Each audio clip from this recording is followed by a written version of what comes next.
यहाँ पैसा लिखाना हो तो जोर पड़ता है, होटल के अंदर बिल चुकाने में जोर पड़ता है क्या? वहाँ आनाकानी करते हो, नहीं इतना ही दे ले लो, इतना ही ऐसा कर दो, वैसा ही कर दो करके वहाँ 2, 5, 10,000 रुपया निकल जाते हैं। फैमिली के साथ में तो 5-25 हज़ार रुपये निकल जाते हैं। और यहाँ पर चढ़ा हुआ बोलेंगे तब कैसा बोलेंगे? रुक रुक करके बोलेंगे, थोड़ा थोड़ा थोड़ा बोलेंगे। जो मेंटेलिटी वहाँ है वो मेंटेलिटी यहाँ भी होनी चाहिए। यहाँ भंडार में जाएंगे, दर्शन करेंगे, भंडार में पैसा डालेंगे, 4 आना कटेगी हो। और वहाँ पर होटल के अंदर टिप लिखाते हो, वहाँ कितना रुपया लिखाते हो? 4 आना लिखाते हो कि 10 पैसा लिखाते हो? कितना रुपया होता है वहाँ पर? स्टेटस के लिए, ईगो के लिए वहाँ सीधा 50 का 100 रुपया का नोट देते हो। कैसी मानसिकता आप देख लो। जो भगवान की कृपा से पूरा सब कुछ अपने को मिलता है, तेरा भगवान के कारण से ही सब कुछ मिलता है, देने वाले भी भगवान ही है, वो भावना होनी चाहिए। तो इसी तरह से यहाँ पर भी जो बताया गया, कब ही काया कूतरी करत भजन बेभंग, फिर बोलते हैं आशा आवरण क्या कीजे, इस प्रकार की उनकी भावना रहती थी। कुरगुड़ मुनि, ललितांग उनका नाम था, ललितांग राजकुमार उनका नाम था। पहले दीक्षा के पहले उनका नाम था ललितांग राजकुमार नाम था। संयम लेने के बाद में उनका ललितांग मुनि नाम रखा गया। और क्षुधा वेदनी के कारण से, क्षुधा मतलब भूख और वेदनी मतलब उसकी पीड़ा, उसके कारण से, तप की आसक्ति के कारण से उनका नाम कुरगुड़ मुनि रखा गया। कुर यानी भात, गढ़ मतलब घड़ा, मतलब एक घड़ा भर करके वो भात खाते थे। कितना? एक मटका भर करके, मटका होता है ना, बेड़ा अपने घर में होता है ना पानी रखने का, इतना बड़ा बेड़ा भर करके भात खाते थे। आपको इतने में कहने की मालूम ही पड़ जाता है, क्योंकि साउथ में सब लोग थाली भर भर के भात खाते हैं। कैसा खाते वो खाना, वो देखना भी पसंद ना आ जाए, ऐसा करके ले लेंगे, ऐसा ऐसा ऐसा ऐसा करके आए करके खाएंगे। आप लोग होटल में जाते हो ना, होटल में जाते हो, एक बार गुरुजी ने, हमारे गुरु महाराज जी ने हमको एक बार खुद की जीवन की घटना बताई थी। वो गुरु महाराज जी संसारी अवस्था में थे, दीक्षा नहीं हुई थी, बहुत पुरानी बात है। कलकत्ता के अंदर जब गुरु महाराज जी पढ़ाई के लिए कलकत्ता में रुके हुए थे, तो कोई मेहमान आए होंगे, तो मेहमानों को घुमाने ले जाने के लिए जब उनको कहा गया, तो वो घुमाने के लिए ले करके गए। तो लेकर के घूमने गए, तो एक बड़ी होटल थी। वो मेहमान बोले कि हमको भूख लगी, हमको खाना खाना है, तो होटल में ले गए। ऐसी होटल में ले गए, बढ़िया से बढ़िया होटल थी। तो कई बार होटल वाले भी बिजनेस को बढ़ाने के लिए ना, वो कोई ना कोई स्टंट करते रहते हैं, ताकि उनका व्यापार बढ़े, ग्राहक बढ़े और होटल अच्छा चले। तो उन्होंने उनका जो किचन जो था बनाने की सामग्री का जो किचन था, वहां पर उन्होंने बहुत बड़ा कांच लगाया हुआ था, कांच, ताकि आप बैठे बैठे कुर्सी के ऊपर बैठ करके भी आप आराम से देख सकते हो कि अंदर भजिया कैसे बन रहा है, पकौड़ा कैसे बन रहा है, दाल वड़ा कैसे बन रहा है, इडली कैसे बन रही है, ये सब कुछ आप सब चीजें जो बना रहे हो सब अच्छी तरह से देख सकते हो। तो उन्होंने ऑर्डर दे दिया, वहाँ केला वड़ा का ऑर्डर दे दिया। तो वो अंदर गया, अंदर जाके उसने भी कहा केला वड़ा चाहिए। गर्मी के दिन थे, गर्मी के, और ऐसे भी कलकत्ता का वातावरण डफ वातावरण है, वहाँ सर्दी गर्मी होता रहता है, ह्यूमिडिटी रहती है, भेज वातावरण है, वो रहता ही रहता है। तो ऐसे के अंदर, और रसोड़ा का अंदर का वातावरण बहनों को आपको तो मालूम ही है ना, वह पंखा एसी नहीं चला सकते हो क्या? नहीं चला सकते। तो गर्मी तो लगती है, भट्टी की गर्मी होती है, बड़ी हो तो बड़ी गर्मी, छोटे हो तो गर्मी भी रहता है। तो वहां पर गर्मी के अंदर ही करना पड़ता है। माताओं को धन्यवाद दो, कितना सहन करती है आपका खाना खिलाने के लिए, और आप झट 1 मिनट में बोल देते हो इसमें दाल में नमक नहीं है, इसमें मिठाई में शक्कर नहीं है, चाय के अंदर आपने ये कर दिया वो कर दिया। उनको गालियां सुनाते हो, कभी नहीं सुनाना। अपना नसीब को दोष दीजिए, मेरे भाग्य में आज यही खाने का लिखा हुआ है। इनको धन्यवाद दो, कैसे गर्मी के अंदर वो करते हैं। आप उनकी जगह जहाँ पे खाली खड़े रहो, खाली मालूम पड़ेगा। यहाँ अपने को कौशल करना हो ना, खड़े रहना हो तो भी तकलीफ होती है, और वहाँ खड़े खड़े रसोई बनाती है। आप देखो उनको, धन्यवाद दो उनको। आज अभी ये परिशना पर्व है, 14 का दिन है, जा करके मिच्छामी दुक्कड़म देना। आज तक मैंने बहुत ने हैरान गिदो करने, खाली यूं है ना, पटावा से सॉरी नहीं बोलनो। हाँ, आत्मा रे कल्याण रे वास्ते सॉरी बोलनो, हाँ निर्जना वास्ते सॉरी बोलनो। तो ऑर्डर तो दे दिया, कांच लगाया हुआ था तो सब बैठे बैठे गप्पा लगा रहे थे, तो देख भी रहे थे कैसे बना रहे क्या बना रहे। तो वहां का वातावरण अंदर गर्मी वाला था, और जो रसोईया जो था बनाने वाला था, तो उसको है ना सर्दी लग गई थी, सर्दी लग गई थी, पसीना पसीना तरबतर हो गया। और जैसे उसने वो डाला केलावड़ा के अंदर, वो डुबो करके डालने लग गया, और उसको एकदम ऐसे छींका है सारा विटामिन उसके अंदर, वो भी कढ़ाई के अंदर साथ साथ में तल दिया। गुरु महाराज जी ने वो देखा था, संसारी बना में थे, गुरु महाराज ने तो केला वड़ा नहीं खाया, बाकी सबने खा लिया। और फिर आप बोलते तो टेस्ट आता है, बहुत टेस्ट आता है, बहुत टेस्टी रहता है। ऐसी चीजें टेस्टी ही होती है। अब इससे क्या बता, हमने आंखों से देखा, अहमदाबाद उस्मानपुरा के अंदर हमारा चौमासा था, चौमासा उपासना के बगल के अंदर ही मेहता स्वीट मार्ट है, आज अभी भी है लगभग, मेहता स्वीट मार्ट है। जल्दी बैठ जाइए, तुरंत बैठ जाना, बैठने में देरी मत करिएगा, हाँ बैठने में देरी मत करो, बस वेरी गुड। तो दशहरा का दिन आता है, दशहरा दिन के अंदर अहमदाबाद में, गुजरात में फाफड़ा जलेबी बहुत खाते हैं। क्या खाते हैं? फाफड़ा जलेबी बहुत खाते हैं। तो हमने लिटरली हमने आंखों से देखा, वो मेहता स्वीट मार्ट्स आगे मेन रोड के ऊपर है, आश्रम रोड के ऊपर, तो बैक साइड के अंदर पीछे बिल्डिंग के पीछे ही जो है ना, वहां पर एक संडास था, और उस संडास में से पानी भर भर करके वो लेके आता, और वही पानी से है ना आटा खूंदता, और पैरों से आटा खूंदता था, हमने नजरों से देखा। और वही फाफड़ा बन करके आता, लाइन 2-2 किलोमीटर तक लंबी लगी थी। लेने वाले अपने आप जैसे सब भाग्यशाली थे, पुण्यशाली थे। और यहाँ स्वामी वात्सल्य होता है तो यहाँ पर चक्की फुलवड़ी खाना हो तो अपने को शर्म आती है, कोई फुलवड़ी बनाएंगे, कोई चक्की बनाइए। वहाँ गटर का पानी से खा के आते, उसमें फिर इसमें स्वाद कहाँ से आएगा भाई? वो स्वाद चखा हुआ रहता है, तो इसमें स्वाद कहाँ से आएगा? इसलिए कभी भी बाहर की चीज नहीं खाना चाहिए। ये आहार पोषक के अंतर्गत मैं आपको मैं बता रहा हूँ। आप नियम लीजिएगा कि मुझे जो है, जब तक मैं पालिताना की 1008 यात्रा ना करूं, कितनी यात्रा, और अमेरिका 501 बार जाके ना हो, तब तक मेरे को खुश हो गई हूँ, अमेरिका नाम दिया इसलिए। तो क्यों? यहाँ 1 लाख रुपया लिखाना हो तो जोर पड़ता है, अष्ट प्रकारी पूजा में 1 लाख रुपया लिखाना तो जोर पड़ता है, और वहां पर वीजा मिलता हो तो सब लोन से भी पैसा आ जाता है। आता है कि नहीं आता है? अभी अष्ट प्रकारी पूजा के अंदर चढ़ाव लिखने के लिए रोज बोलना पड़ता है, भाई लिखो लिखो लिखो लिखो, बोलना पड़ता है कि नहीं बोलना पड़ता है? और वहां पर वीजा मिलता हो, पैसा नहीं हो, तो कहां से 20-25 लाख रुपया कैसे आता है बच्चे को भेजने के लिए? करते क्यों नहीं अरेंजमेंट, करते क्यों नहीं? होता है कि नहीं होता है? तो इसीलिए बोला 501 बार जाके आ जाने के बाद में फिर खाने का नियम ले लो, खाना पर 501 बार अमेरिका जाके आना। क्योंकि अपने मन को है ना बोलते तो पसंद नहीं है, नियम लेना पसंद नहीं है, तो मन भी राजी हो गया, भाई जाना है, खाना है, सब कुछ करना है, पर कब खाना है? 1008 यात्रा करने के बाद में, पालिताना की। हाँ आपको क्या बताए सच में। हाँ अहमदाबाद के अंदर सीजे रोड के ऊपर लाल बंगला है, सीजे रोड के ऊपर लाल बंगला, वहां का सीजे रोड बहुत बड़ा फेमस है। जैसे आपका यहाँ पर एमजी रोड है, वहां सीजे रोड है, लाल बंगला वहां फेमस है। लाल बंगले खाली नाम लिख दो ना, लाल बंगला अहमदाबाद करो तो भी लेटर वहां पहुंच जाता है, इतना फेमस है वो लाल बंगला, जबरदस्त है। हमारा हेडक्वार्टर है, हम वही ठहरते थे। और वहां के उनका वो राणा का बंगला था, हेमंत भाई राणा का बंगला था। उनके पिताजी का नाम था चिमनलाल जी। तो एक दिन क्या हुआ, ये बात मैं आपको कर रहा हूँ 1977 की बात कर रहा हूँ, 1977 की बात कर रहा हूँ। चिमनलाल राणा उनके पिताजी भी थे, वृद्ध थे, उनको बड़ा पान का बड़ा शौक था, पान खाने का। किसका? पान खाने का। पान खाते ना पूरा लाल लाल लाल लाल, पूरा शर्ट उनका जो है ना पूरा लाल लाल ही होता था। क्योंकि चूना मिक्स कर दो ना, चूना और कथा मिक्स करो तो उसका कलर तो आना ही है, वो तो कुछ भी हो जाए आना ही है। आम के रस की तरह से वो आ ही जाता है रस, हो तो उसके अंदर तो पूरा इधर लाल ही गिरा पड़ा रस, सब इधर ही ऐसा ही होता। उनका रुमाल भी देखो, उनका डब्बा भी रहता था, चांदी का डब्बा था पान बीन बनाने का। जो भी कोई भी आता सबसे पहले उसको पान बना के देते, ले बेटा पहले पान खा तू। इतने शौकीन थे, आपको क्या बताएं।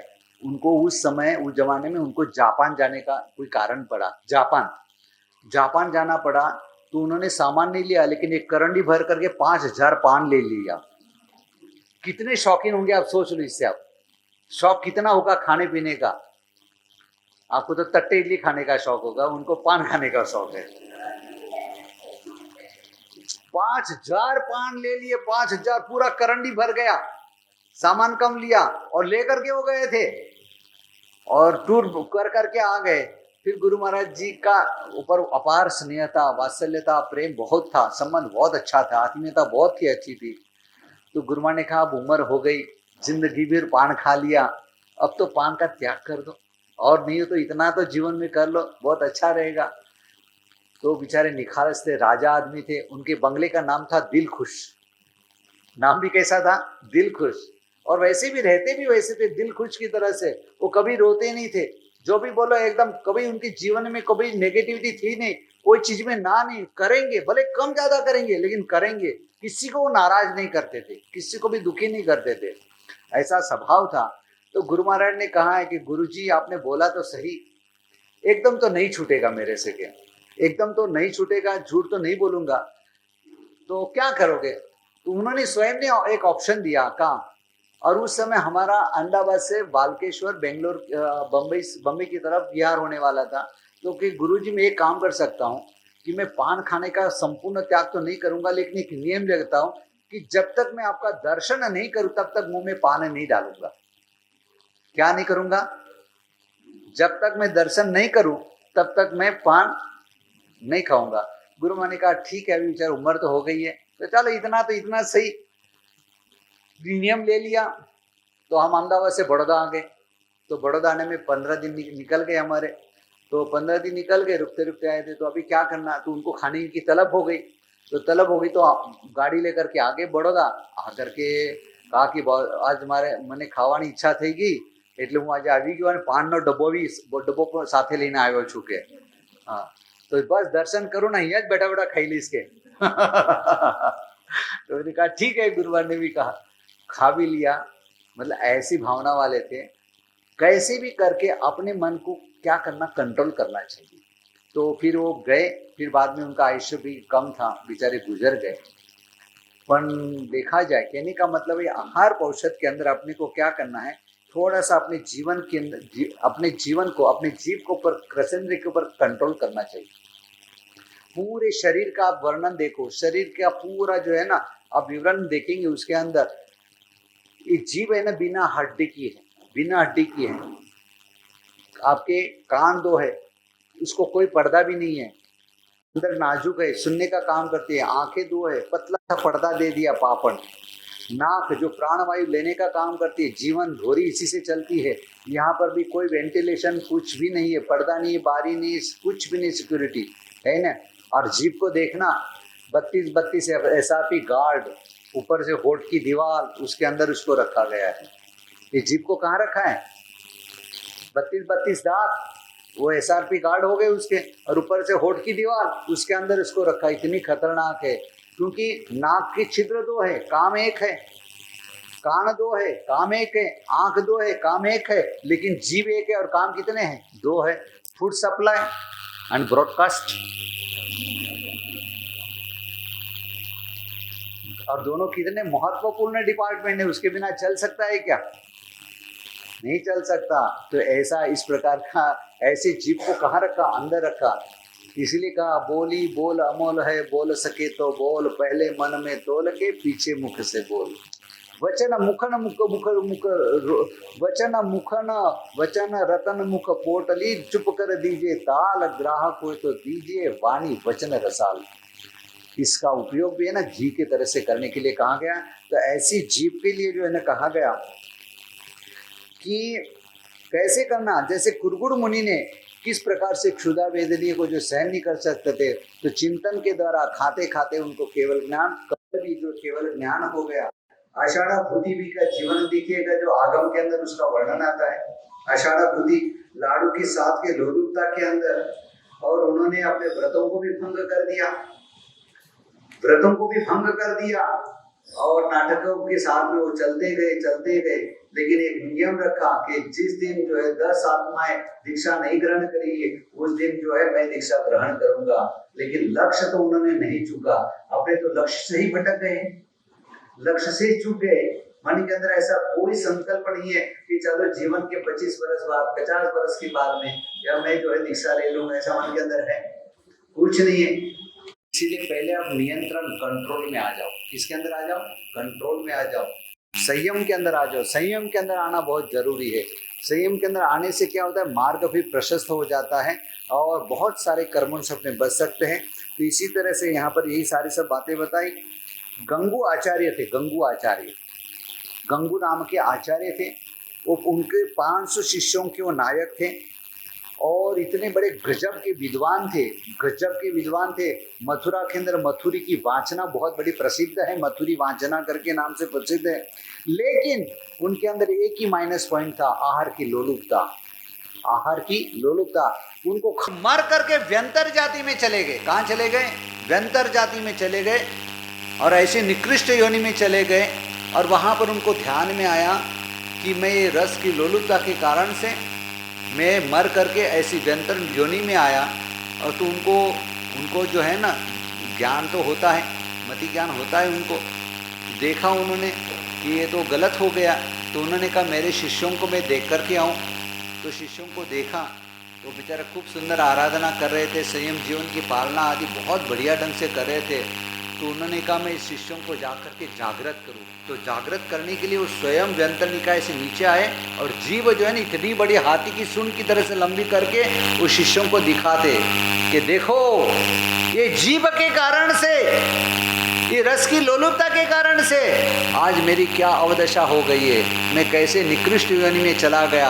आप लोगों की भी ऐसी अवस्था ना हो, इसके लिए आप आहार के ऊपर कंट्रोल करो, आहार के ऊपर नियंत्रण करो, खाने में संयम रखना चाहिए। परमात्मा ने कितना सुंदर मार्ग दिया, 12 प्रकार के तप बता के, 6 बाह्य 6 अभ्यंतर। लास्ट में आप समझ ले नौकारसी पचखान करने के बाद में भी आप खाने का कंट्रोल नहीं कर सकते हो, तो वहाँ पर भी परमात्मा ने बताया उनोद्री तप करो। उनोद्री तप, आप एक साथ बैठ करके 4 रोटी खाते हो तो 3.5 रोटी खाओ, आधा रोटी छोड़ दो, उनोद्री हो गई। उनोद्री तब भी बताया गया, बताया कि नहीं बताया? वो भी नहीं होता। अपनी तो हालत मथुरा के चौबे से भी बढ़ चढ़ करके है। मफत में मिले तो डबल डोज, मफत में मिले तो डबल डोज। अब सच सच बताना, घर के अंदर आम की रस की कटोरी कितनी लोगे? 1-2। और जब जाहिर में जाते हो खाने के लिए तब वहाँ पर आम की कटोरी कितनी पियोगे आप? होता है कि नहीं होता है? वहाँ पर अनादिकाल के संस्कार है, वो रस की लोलुपता के कारण से जो है ना वहाँ पर मनोगत भाव दूषित बिगड़ ही जाते हैं। वहाँ पर निर्लज्जता भी आ जाती है, कुछ भी नहीं होता, शर्म भी नहीं रहती है। ये सब जो है ना कर्म के कारण से होता है। इसीलिए आहार पोषक के ऊपर विशेष प्रकार से ध्यान रखना है अपने को। दूसरा बताया यहाँ पर, दूसरा बताया शरीर सत्कार पोषक। शरीर सत्कार मतलब शरीर का सत्कार नहीं करना चाहिए, शरीर का सत्कार नहीं करना। सत्कार मतलब क्या? शरीर को सजाना धजाना करना संवरना नहीं करना चाहिए। पोषक के अंदर सब चीज़ों का त्याग करके बैठना चाहिए। औषध हमेशा सुबह उठ करके सीधे ही उठ करके आ जाने का। अपने तो क्या करते हैं, नहा धो करके स्प्रे भी लगा करके विटी पहन करके सब बताएंगे कि मैं कितना बड़ा आदमी हूँ और औषध कर रहा हूँ करके। ऐसे नहीं होता। शरीर को धजाने का नहीं होता, सजाने का नहीं होता है। एकदम वितराग भाव के अंदर, वैराग्य भाव के अंदर आकर के यहाँ पर जो है शरीर औषध लेने को आने का होता है। रामकृष्ण परमहंस जो है उनको कैंसर हो गया था। क्या हो गया था? कैंसर हो गया था। तो ऐसे एक सामान्य मार्गानुसारी गुणों के अंदर रहने वाले, अपने जैनिज़्म के प्रिंसिपल के अनुसार जो है प्रथम गुणस्थानक कहा गया। मतलब वो भी एक अवस्था, आध्यात्मिक अवस्था है, उच्च कोटि की अवस्था है। सामान्य अवस्था भी वो नहीं ऐसे गिना जाए तो। मार्गानुसारी गुणों के अंदर भी वो जीने वाले, सदाचार की परम काष्ठ ऊपरी काष्ठ ऊपर रहने वाले सदाचार के अंदर। ऐसे रामकृष्ण परमहंस को कैंसर हो गया था। तो किसी उनके शिष्य ने आकर के उनको निवेदन किया, गुरुवर आप तो इतने महान योगी हो, साक्षात काली माँ के उपासक हो, काली माँ जो है आपको साक्षात है, हजरा हजूर है, अनेक जीवों को आपने जो बचाया हुआ, तो वहाँ पर ऐसे मार्गानुसारी गुणों में रहने वाले सदाचारी महान आध्यात्मिक पुरुष ने भी कह दिया कि राख में घी नहीं डालने का। क्या नहीं डालने का? राख में घी नहीं डालने का। राख में घी डालोगे वो वापस वो घी काम आता है क्या? जो मेरी साधना है, जो मेरी सिद्धियां है, जो मैंने कुछ गुरु कृपा से प्राप्त किया है, माँ काली की कृपा से प्राप्त किया है, वो मेरे लिए नहीं है, जगत के कल्याण के लिए। उन्होंने कभी भी उसका दुख स्वयं सहन कर करके और सुख को किसको देते थे? जगत को देते थे। परमात्मा ने भी क्या किया? कष्ट स्वयं किया, उपसर्गों को सहन किया, अनादिकाल से इतने सारे उपसर्गों को सहन किया, जन्म मृत्यु की परंपराओं को, नरक से लेकर के देवलोक से लेकर के पूरे संसार में कोई ऐसी जगह नहीं होगी जहाँ पर उन्होंने जन्म नहीं लिया होगा या भ्रमण नहीं किया होगा। और लास्ट में सारी साधना उन्होंने किनको अर्पण करके? जगत के जीवों के कल्याण के लिए अर्पण कर दी। तो ऐसे इस तरह से एक सामान्य मार्गानुसारी के गुणों के जीव भी जो इस प्रकार से रहते हैं, तो अपने को कैसे रहना चाहिए? राड़ा विभूषा नहीं करना, सामायिक के अंदर बिल्कुल नहीं करना, शरीर सत्कार पौषध इसलिए कहा गया। मैंने बीच में भी कहा था, पौषध के अंदर जब कुमारपाल महाराजा बैठे थे, पौषध के अंदर बैठे हुए थे, आराधना साधना उपासना कर रहे थे, और अचानक जो है महल के अंदर ही बैठे थे एक जगह पर, तो बगीचा आदि होता है तो वहाँ पर जीव जंतु होना स्वाभाविक चाहिए, सब इस तरह से होता है, तो ये नहीं होना चाहिए।